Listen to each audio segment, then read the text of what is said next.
Today on Cooking for Wellness, we're making a seasonal favorite, corn chowder. So stick around and let's get started.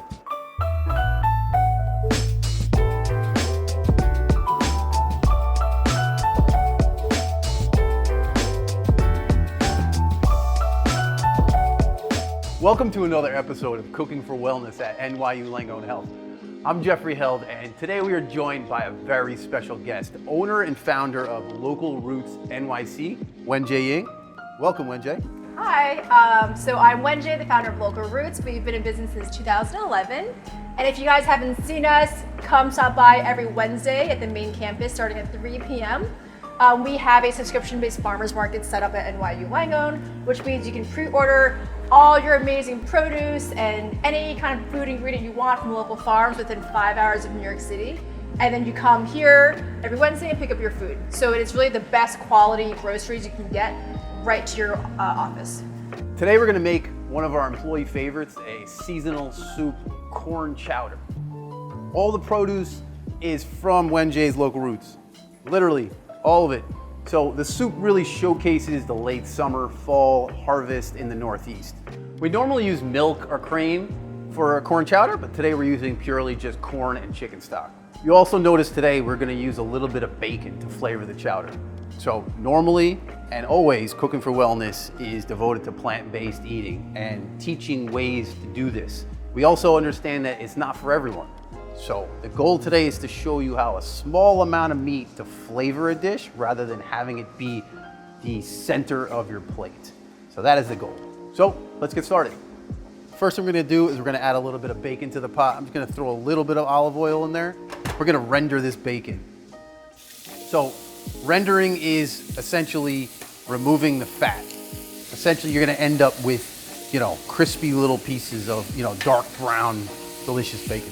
Okay, so this bacon we're cooking with today actually comes from Pennsylvania, from Stryker Farm. Farmer Nolan, he raises his pigs on pasture, which means that they're roaming completely free as he raises heritage breed pigs, which means that they have a longer lifespan to live, which means the longer they're living, the more time they have to really build up complex flavors and nutrients, which is why heritage pigs tend to taste better than your conventional pig you find in the supermarket. With Local Roots, I'm sure you get to meet a lot, you get to nurture a lot of relationships with farmers. How do you screen them? Like, what goes into that? We actually have a very strict screening process. Obviously, locality is a huge factor in that within 5 hours of New York City. The farmers have to be really innovative with their farming practices. So our veggies from, for example, Deep Roots Farm, regenerative agriculture, which means that they're really taking care of the soil. It's beyond organic. I want to be able to curate the kind of people that I'm working with. So if our customers, if you're giving us money, we want to make sure your money is really going back to an economy of people that also care for their community. That's amazing. So that's really important. Does their food taste better than other farms? I know it sounds kind of competitive and kind of weird when you're talking about food, because isn't every kale that's grown organically taste the same? Doesn't every bacon taste the same? But they don't. We really taste test all the food from our farmers. That's gotta be a factor. You gotta judge. Yeah, you have to taste. And I think it's really fun to shop from local farmers because you start tasting the nuances of what food actually is. Food is not a product you just buy at the supermarket that's really shiny and perfect looking. It has character. Okay, so Jeffrey, now that we have our bacon nice crispy flavors and bits, what do we do now? So we're literally going to just strain it, remove all of that grease.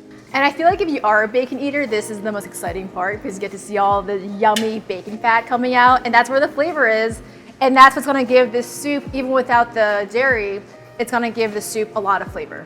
So we're gonna reserve this for garnish later. Next up, we're gonna start by, we've removed all the bacon fat, just a little bit of olive oil. We're gonna start to saute some onions, some celery as well.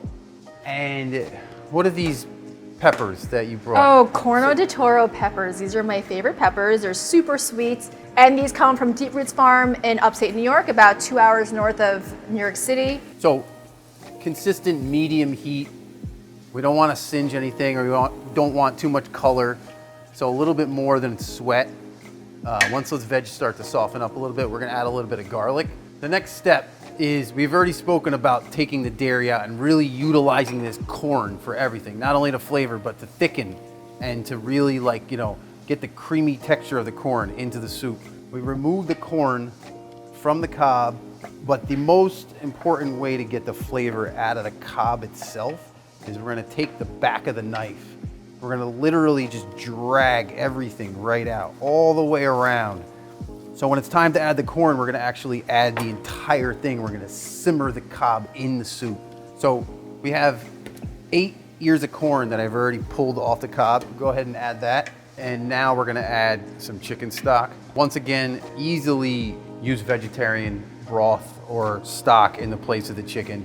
Once we have the stock added, we're gonna add our corn cobs as well. I'm gonna throw 3 bay leaves and some sprigs of thyme. We're gonna actually add our cobs now. So lastly, we're gonna add some peeled, diced russet potatoes. Do you know the farm that came from actually today? These are actually from Farmer Simon, upstate New York also. There you go. And I think organic potatoes are really important to get because, you know, potatoes, what you're eating is underground. So if you are spraying chemicals on a farm, those pesticides are gonna go into the ground and the potatoes are gonna soak it up. So get your organic potatoes, please. And if you think about it, like the reason why local food tastes better is because vegetables, surprise, surprise, are a living being. So like the second they're taken out of its life source, which is the dirt, they start dying, right? So like the less time it has from farm to you means that it just has more of its nutrients and flavor in there. So we've now simmered for about 30, 35 minutes. We're going to now take out the cobs. I try to get as much of that juice, let it fall. I'm gonna fish out those little bay leaves. The thyme leaves can stay, but the stalk, you know, the actual stem of the herb, it's gotta come out. So we're gonna process that right in the pot. So you could take about 1/3 to a half out, put it in a blender, add it back in. Or if you have one of these fancy immersion blenders, you put it right into the pot.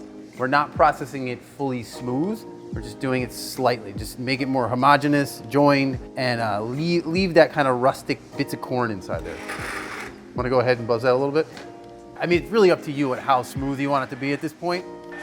We're gonna go ahead and finish it right at the very end with just a little bit of sherry vinegar. Right when we're ready to eat it, I think the recipe says 2 tablespoons. Just a little bit of that sherry vinegar. Stir that in. Give it a taste. What do you think? It's sweet from the corn. Texture is nice. I like the vinegar. It gives a little like complex flavor to that. Oh, so you wanted a little bit more sherry vinegar? I would add more vinegar. Eating corn and then cooking with corn are 2 very different things. When you cook with corn, corn puts a lot of sweetness into it, especially into a soup like this. So yeah, you wanted something to cut that sweetness. Ready to plate? Yes. We're gonna garnish with, like I said, some of those beautiful tomatoes that you brought and a little bit of scallion. And we are gonna add a little bit of that bacon, just as a garnish. What do you think? Ready? Okay, let's do it. I like the added vinegar.